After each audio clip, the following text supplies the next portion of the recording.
in my Netflix viewing, I caught Lethal Weapon 2. Actually, immediately after I watched Lethal Weapon, and I just binge watched this series. So this is actually more than a week ago. But you know what, this is a movie I've seen several times. Used to play on TV quite a bit back in my day. Yeah, I'm old enough I should be saying my day, because I'm too old for this shit. So, the movie starts off a little weird. You got your Warner Brothers logo, but then you have this kind of Looney Tunes sound. Wow. And then you have Mel Gibson hollering. He's, of course, Martin Riggs, partner Sergeant Roger Murtaugh. They're in a car chase with some guys. They're driving BMW.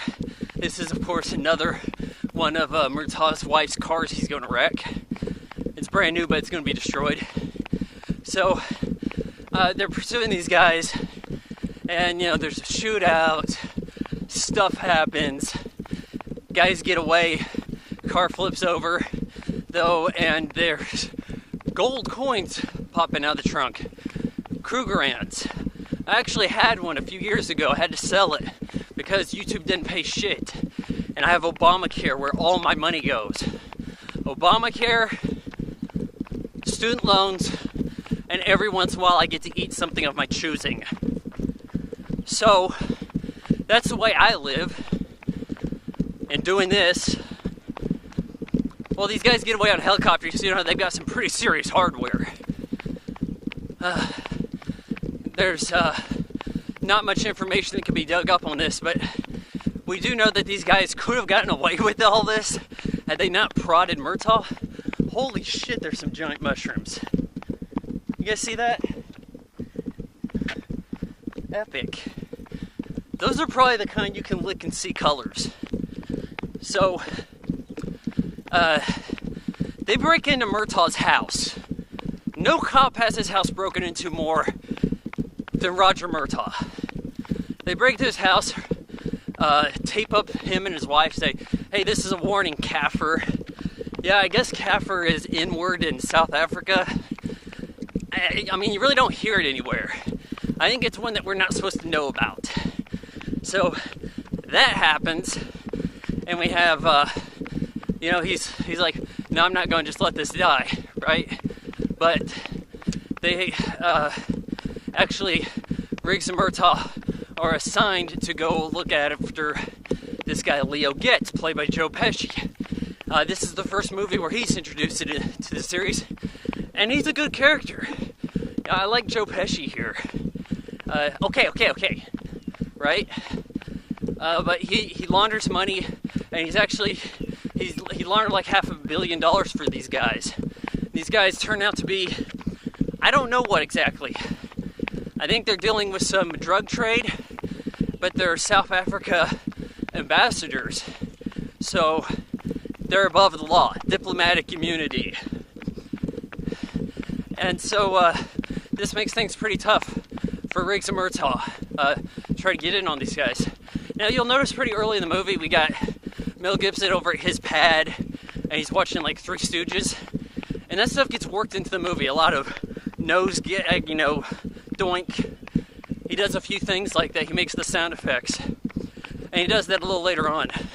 There's a scene that shows up kind of out of the blue where they have a bomb placed on the toilet over at Murtaugh's, and he's sitting on the toilet, and this is the signature scene for the entire series. So Riggs finds out about it, and he's like, no, I'm gonna be here with them. We're gonna jump into the bathtub, throw the bomb blanket over, you know, all this stuff. It'll work out, we'll be okay. And of course we have on 3, 1, 2, 3, then we go, or 1, 2, 3. Signature stuff here.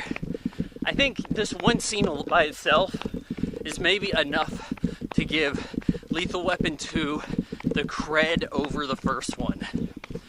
You know, Terminator 2 gets a lot of credit for being that movie that was, you know, so much better than the original. Like the first time anybody thought about doing that with a sequel. I mean, I'm saying this is what people thought.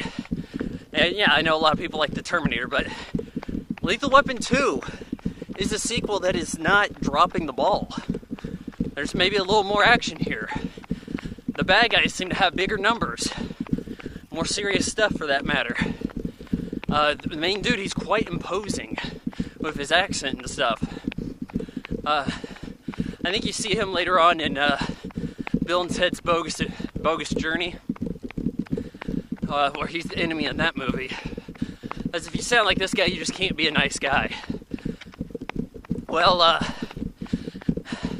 then after they get off the toilet and all this stuff, you know, they go and bust into these guys' place, arrest them some more, all that. And now other cops start getting knocked off with explosives. Jeanette Goldstein, knocked off. It's like, what the hell? Like, she didn't do much in this movie. This is after Aliens. You think like this could be a push movie for her? I don't know. They're getting knocked off at a poker game. You know, Jeanette flipped into this. She was going to go for a swim. Diving board blew up. Wouldn't it suffice to say that after this scene, this is when toilets should be rigged to explode? Feels out of place right there. Instead, Riggs is hooked up with this gal. She's the secretary for the bad guy. He has her over at his trailer, played by Patsy Kensit. She doesn't play the trailer, she's the secretary. And she's mighty fine in this. But, you know, their dog Sam, well, Riggs' dog Sam, tries to warn them that there's some guys coming. And they get away, shoot the place up pretty good. You know, Sam makes it, Sam lives. Sam's in the first movie too. Though the cat that Murtaugh has, Burbank, never heard from again. Maybe Sam ate the cat at the end of the first movie where they kind of met up in the house. Could have happened.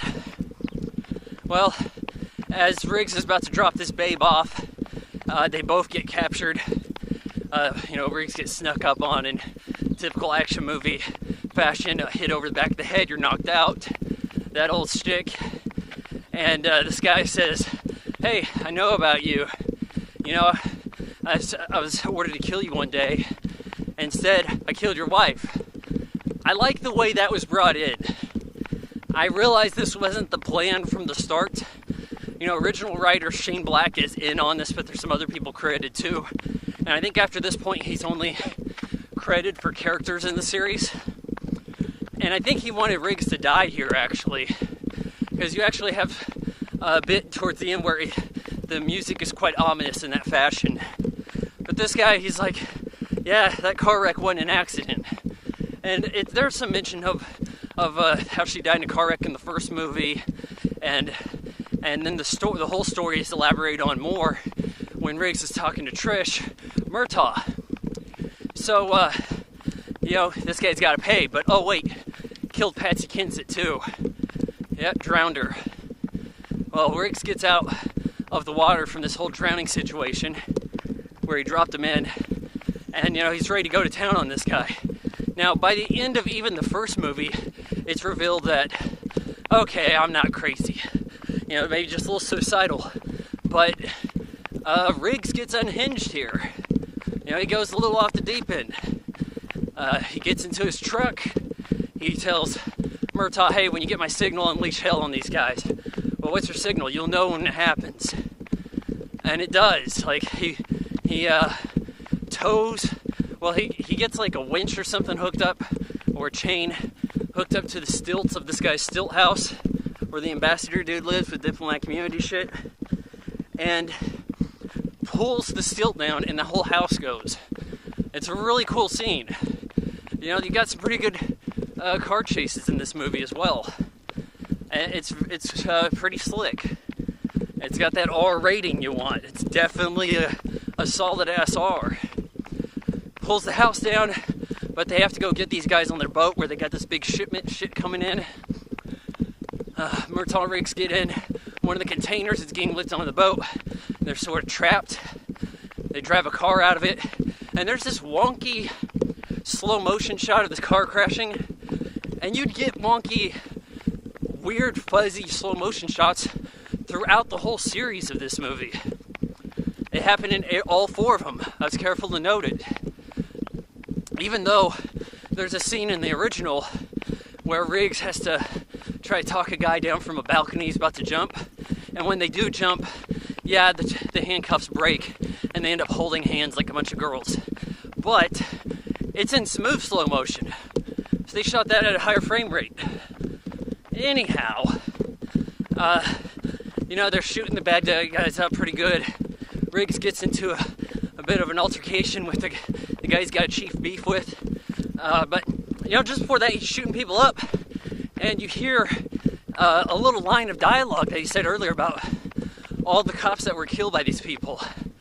You hear that, and that's the one time this movie breaks away from the world's narrative and shows you that kind of like inner monologue, inner thought. The one time in the whole series this ever happens.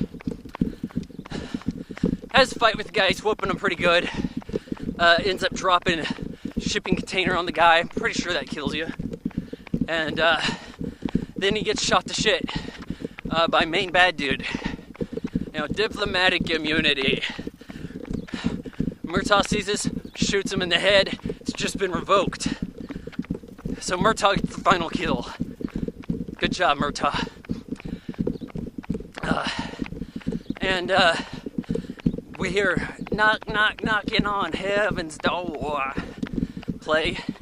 And we're thinking, okay, maybe Riggs ain't gonna make it. He's shot pretty good. Oh no, he makes it, he's okay. And I guess that's your movie right there. So